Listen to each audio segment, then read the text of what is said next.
Bonjour tout le monde. Aujourd'hui, on se retrouve pour une nouvelle vidéo. On va voir ensemble si une deuxième ellipse est obligatoire. Tout d'abord, il y a deux possibilités. La première est que ce soit une ellipse pour tous les Mugiwara. La seconde est que ce soit une ellipse seulement pour Luffy. Moi, je dirais que ce sera la deuxième possibilité, une ellipse seulement pour Luffy. Et on va voir pourquoi tout de suite. Luffy est bien trop faible pour battre les Yonkou, donc Kaido. C'est confirmé car Luffy a galéré contre Katakuri, le second de Big Mom, donc le second des Yonkou. Vous allez me dire que Luffy, suite à ce combat, a progressé et maîtrise désormais l'éveil du haki de l'observation. Eh bien, pas tout à fait. Luffy n'utilise cet éveil qu'en combat, ce qui fait de lui un capitaine immature. C'est confirmé dans le chapitre 914 quand Luffy n'arrive pas à prévoir le kidnapping de Tama, alors que dans le chapitre 916, Luffy évite tous les coups d'Oroshima. Pour devenir le roi des pirates, Luffy doit mûrir. Alors bien sûr que nous garderons Luffy avec son côté simplet qui fait rire tout le monde, mais il doit aussi savoir exploiter toutes ses capacités. Tout cela prouve que Luffy a besoin d'une deuxième ellipse. Mais pourquoi seulement Luffy et pas les autres Mugiwara? Eh bien nous allons découvrir ça ensemble.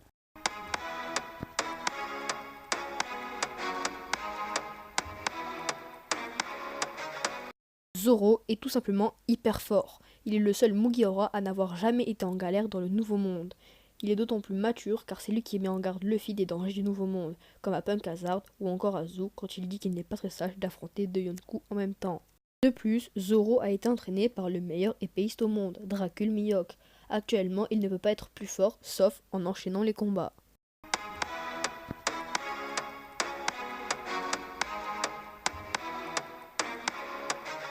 Nami a toujours été d'un niveau de puissance assez moyen, mais c'est normal, elle est la navigatrice.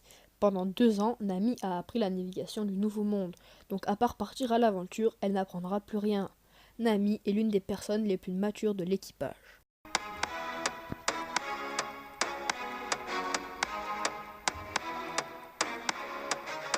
Usopp était, avant l'ellipse, faible, mais maintenant il est musclé et avance à grands pas pour réaliser son rêve, devenir un brave guerrier des mers. Il lui reste désormais à bravir les dangers. Usopp est assez mature, et comme je l'ai déjà dit, Usopp va devenir hyper puissant, d'arc en arc, et ça a commencé avec celui de Dressrosa.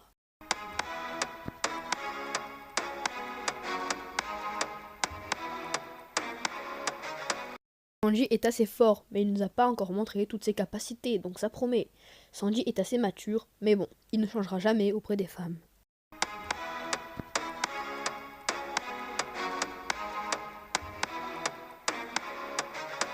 Chopper est médecin de bord. Il a donc de grandes responsabilités et se doit d'être mature. Avant l'ellipse, sa puissance n'était pas incroyable, mais maintenant il est réellement puissant car il arrive tout de même à contrôler son Monster Point, qui est sûrement une forme d'éveil pour les Zoan.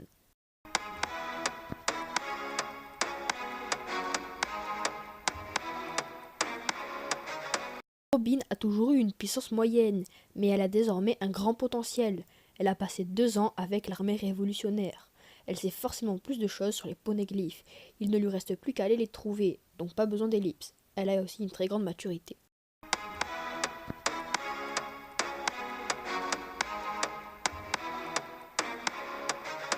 Franky a toujours sa puissance moyenne, mais il a lui aussi un grand potentiel, car il a passé 2 ans dans l'ancien laboratoire du docteur Vegapunk.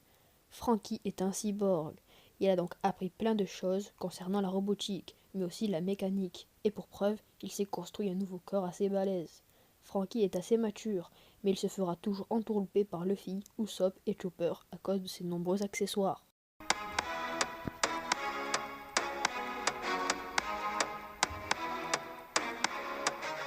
Brook est désormais fort. Pendant tout l'arc Whole Cake Island, il a eu un gros traitement de faveur en agissant sur les âmes. Allant dans un premier temps être efficace contre de simples sbires, il est allé dans un second temps agir directement sur l'âme de la Yonkou Big Mom, en coupant Zeus en deux, manquant de justesse de la faire tomber à l'eau. Mais malheureusement, il n'oubliera jamais cette passion pour les culottes, ni pour ses blagues pourries. Comme vous avez pu le remarquer, Jinbei n'a pas été pris en compte, car nous ne savons pas grand-chose de sa réelle puissance. Donc voilà, c'est clair. Seul Luffy aura une ellipse. Mais pendant combien de temps? Je pense qu'il aura une ellipse d'environ 2 ans. Voilà comment je vois la chose. Une première bataille va éclater entre Kaido et son armée et Luffy et ses alliés. Elle se soldera par une défaite du camp de Luffy. Ce dernier sera emprisonné par Kaido, puis, après un certain temps, il sera exilé sur une île avec des bêtes sauvages extrêmement féroces. un peu comme pendant sa première ellipse. Au bout de 2 ans, Luffy aura vaincu toutes ces bêtes féroces et reviendra plus puissant que jamais. Pendant ces 2 ans, il aura appris à être tout le temps sur ses gardes et donc à avoir un acquis de l'observation éveillée à plein temps. Il aurait donc mûri et appris comment vaincre Kaido, car oui, Kaido est le roi des bêtes, et Luffy aura passé 2 ans avec des bêtes féroces. Dans ce temps-là, les Mugiwara, Law et toute la clique auraient formé plusieurs alliances avec les samouraïs et même les supernovas, persuadés que Luffy reviendrait.